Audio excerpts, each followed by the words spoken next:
Bonjour à tous, bienvenue sur Échecs et Pédagogie. Salut Laurent. Salut Romu, salut à tous. Donc aujourd'hui on débute une nouvelle vidéo-série sur une structure de pion bien particulière que l'on appelle la structure Carlsbad. Donc c'est une structure qui est très classique et donc on va essayer de vous faire un peu découvrir tout cela au travers de plans pour les blancs et pour les noirs. On va regarder des deux côtés. Et donc, Laurent, peut-être tu peux nous montrer un peu à quoi ça ressemble et nous montrer un peu qu'est-ce qui nous attend au menu de ces vidéos. Tout à fait. Donc, il existe finalement trois plans principaux pour les blancs dans cette structure de pion que vous avez là sur votre écran et différentes façons pour les noirs de contrer chacun de ces plans-là. Alors, on va déjà découper ces plans en deux possibilités. La première possibilité, c'est que les blancs fassent le petit roc, sur quoi traditionnellement les noirs vont faire le petit roc aussi.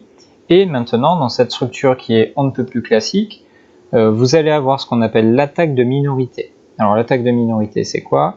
C'est lorsque les blancs vont tenter à l'aile dame d'exploiter le fait d'avoir un pion de moins que leur adversaire pour créer des faiblesses dans le camp de celui-ci. Alors ça peut paraître bizarre d'attaquer sur l'aile où on a moins de matériel que l'adversaire, mais ce qu'il faut comprendre, c'est que la stratégie globale des blancs va être donc de provoquer par l'avance des pions et grâce à des leviers, de provoquer différents échanges qui vont occasionner des affaiblissements dans la structure. Alors on ne sait pas encore si c'est le pion C6 qui va devenir faible ou si c'est le pion D5, notamment si ce sont les noirs qui prennent en B5, parfois c'est le pion B7 qui peut être faible, parfois c'est le pion A7. Tout ce qu'on sait, c'est que les blancs souhaitent provoquer du jeu sur l'aile dame et par des échanges de pions, réaliser certains affaiblissements dans la structure de l'adversaire. Le deuxième plan à disposition des blancs, lorsqu'ils ont fait le petit roc, c'est ce qu'on va appeler l'attaque Botvinnik-Kasparov, parce que ce sont les deux champions du monde qui ont le plus utilisé cette attaque. Et ici, on ne va pas du tout jouer sur l'aile dame, ou en tout cas, ça ne va pas être notre priorité. On va plutôt essayer d'exploiter notre majorité centrale. Et pour ça, on va jouer F3, avec, bien entendu, l'idée de jouer le coup E4 et de s'imposer au centre. Deux possibilités dans ces cas-là. Si les noirs prennent, les blancs bénéficieront, on va faire des flèches comme ça et comme ça. Si les noirs prennent en E4, les blancs vont bénéficier de deux pions centraux, donc une certaine domination du centre, ainsi que d'une colonne qui pourra leur servir notamment à attaquer vers l'aileron. Deuxième possibilité, si après E4, les noirs n'ont pas pris en E4, peut-être que les blancs vont continuer leur marche en avant avec notamment le coup E5, puis la poussée du pion F. Et dans ces cas-là, il y a de fortes chances qu'une attaque sur l'aile roi puisse survenir. Donc voilà pour ce qui est des plans avec le petit roc. Il existe donc une deuxième version, un deuxième traitement, qui aurait lieu après le coup grand roc. Ici, les noirs peuvent décider de faire le grand roc, c'est d'ailleurs ce qu'on vous conseillera dans la troisième vidéo, dans laquelle on va étudier ce système-là. Pourquoi? Parce qu'en cas de petit roc, il y a de très fortes chances d'attaque, notamment pour les blancs, dans ces positions avec les rocs opposés. On étudiera tout ça, mais il est difficile de défendre quand on a les noirs. Donc, à un moment donné, G4 sera joué. On peut imaginer qu'H4 aussi va arriver, G5 et ainsi de suite. On ne vous fait pas un dessin, le roi noir va être pris à partie très sérieusement. Et comme vous le constaterez dans cette vidéo numéro 3, c'est pas si facile pour les noirs de contrer. Donc on vous conseillera notamment de jouer grand roc aussi avec les noirs dans ces cas-là.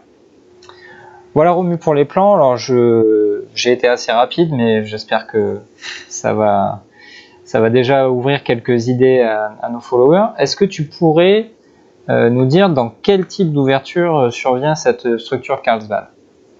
Oui, tout à l'heure je disais que cette structure était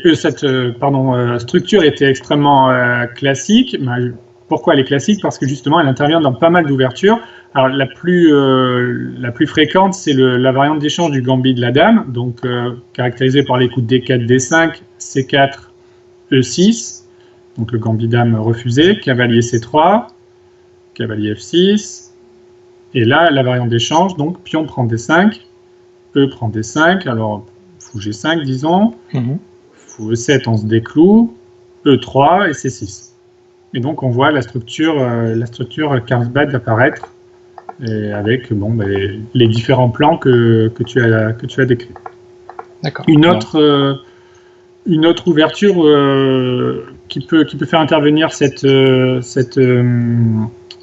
structure, je vais y arriver, c'est dans la semi-slab, donc c'est, on va dire, l'ouverture cousine du gambit-dame, donc c'est D4, D5, C4, C6, donc la défense slave, et après les coups cavalier F3, cavalier F6, cavalier C3, les noirs peuvent jouer E6, donc on voit l'apparition du pion en E6, et après fou G5, qui est un des coups principaux dans cette position, les noirs peuvent faire cavalier BD7, et là les blancs ont encore la possibilité de revenir sur les traces du gambit-dame refusé en faisant pion prend D5, E prend D5, et on obtient après E3 la même structure.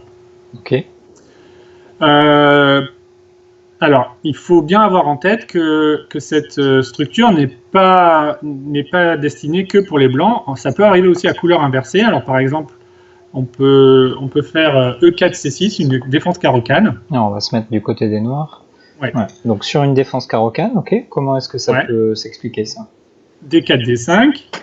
Et la variante d'échange de la carocane. Après, pion prend D5, C prend D5. Les blancs jouent par exemple cavalier F3 ou fou D3, ça ne joue pas grand-chose. Cavalier C6, C3, dame C7, on joue les coups de pièces ne sont pas très importants, l'important c'est la structure, après fou E2, on sort le fou, cavalier D2, E6, et là on reconnaît la même structure Carlsbad, mais à couleur inversée. Donc, étonnant. C'est étonnant peut-être, mais en tout cas, voilà, c'est pour ça que notre idée est de vous présenter vraiment les différents plans en regardant non pas par ouverture, mais par structure. C'est ça qui est extrêmement important à comprendre. Ensuite, une autre ouverture, on peut parler de nouveau avec les blancs, la défense Nimzowitsch, donc caractérisée par D4, cavalier F6, pardon. Hop, cavalier F6, C4, E6, cavalier C3, fou B4.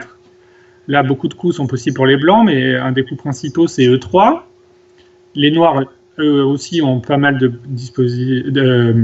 possibilités à leur disposition, mais un des coups qui est le plus souvent joué, c'est D5. Et après l'échange en D5, pion prend, on reconnaît, ou en tout cas, on va vite le reconnaître, petit recueil E2, et par exemple C6, avec toujours cette structure qui apparaît. D'accord. Et alors, même lorsqu'on ne joue pas le gambit-dame, on peut aussi se retrouver dans cette structure. Oui, complètement.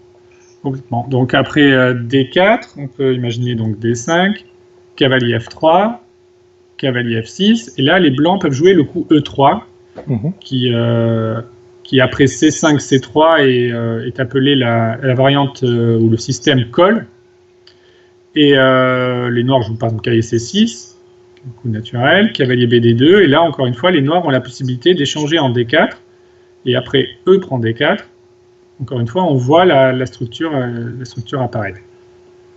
Donc, tout ça pour dire que je ne suis pas certain d'être complètement exhaustif, il y a peut-être d'autres variantes qui permettent d'obtenir la structure, mais en tout cas voilà, c'est juste pour illustrer le fait que cette structure peut apparaître aussi bien sur E4 ou sur D4, avec les blancs ou avec les noirs. Donc c'est extrêmement important d'avoir des réflexes et de connaître un peu les plans typiques pour les deux camps.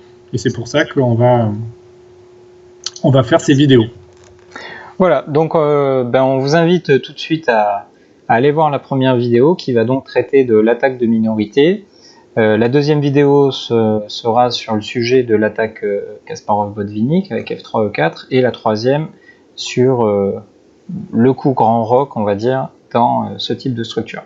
Donc on vous dit à tout de suite pour visionner tous ensemble ces différentes stratégies.